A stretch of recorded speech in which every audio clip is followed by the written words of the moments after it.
에 대한 문제 제기는요. 사실 이제 그 전부터 있어 왔고요. 지난해에는 민주당에서 세미나도 열었죠. 최반장. 네, 지난해 8월이었는데요. 민주당 안민석 의원이 안익태 국조 애국가 계속 불러야 하나라는 제목의 세미나를 열었었는데 제 기억으로는 당시 강지영 아나운서가 직접 가서 이 공청회도 보고 네. 안 의원을 만나기도 했었는데 기억이 납니다. 자, 이 예. 세미나 내용이 뭐였냐면 애국가가 친일의 잔재인 만큼 이 국가로서 부적절하지 않냐, 부적절하다라는 의견이 많았습니다. 당시 논의된 이야기인데요. 한번 들어보시죠. 저희들이 안익태 씨의 친일 전력이나 친나치 전력은 알고 있는 이상 우리 자신은 이때까지 불러왔다 치고 우리 아이들에게 이 노래를, 이 애국가를 계속 부르게 하는 것은 정말 못할 짓이라고 생각해요. 그럼 애국가를 부르지 말자는 거냐, 혹은 임을 위한 행진곡을 또 애국가로 하자는 거냐, 이런 여러 가지 그 억설들이 시중에 있습니다. 하지만 저희들의 생각은 그것은 아닙니다. 여러 친일파 중에서도 아주 좋은 작곡가들이 많죠.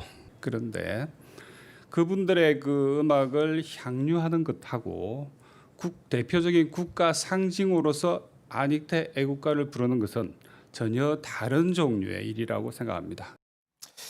네, 당시 세미나에서는요. 하루라도 빨리 이 문제를 해결하기 위해서는 애국가의 존속 여부에 대해 일단 공론화 작업이 필요하다라는 제안이 나오기도 했었습니다.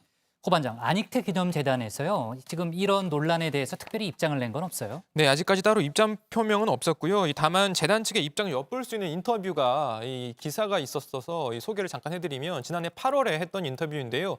안익태 기념재단 김영석 연구위원장은 안익태 선생의 친일은 증거 없는 억지다 이렇게 반박을 했습니다. 당시에 이 안익태 선생의 애국가 교체를 주장하는 건 물 들어오니까 노를 젓는다고 이 분위기의 편승에 자기들의 입장을 관철하려는 것이다 이렇게 말을 했습니다.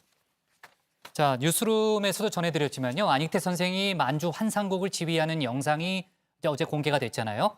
자, 근데 이제 근거가 없다는 그런 주장이에요. 네, 해당 인터뷰를 더 소개해드리면 만주 황상곡을 작곡하고 지휘한 건 사실이지만 당시 일제하에서 어쩔 수 없는 일이었다라는 주장인 겁니다. 그러니까 뭐 이 주장을 그대로 제가 전해드리면 송기정 선수가 일장기를 달고 마라톤에 출전할 수밖에 없었던 것과 같은 것이다. 뭐 이렇게 강조를 하기도 했습니다. 애국가가 이 불가리아 민요를 표절했다는 주장에 대해서도 이미 1976년 음악학계에서 이 사실 무근으로 이미 판명이 된 것이다. 이렇게 주장을 하기도 했습니다.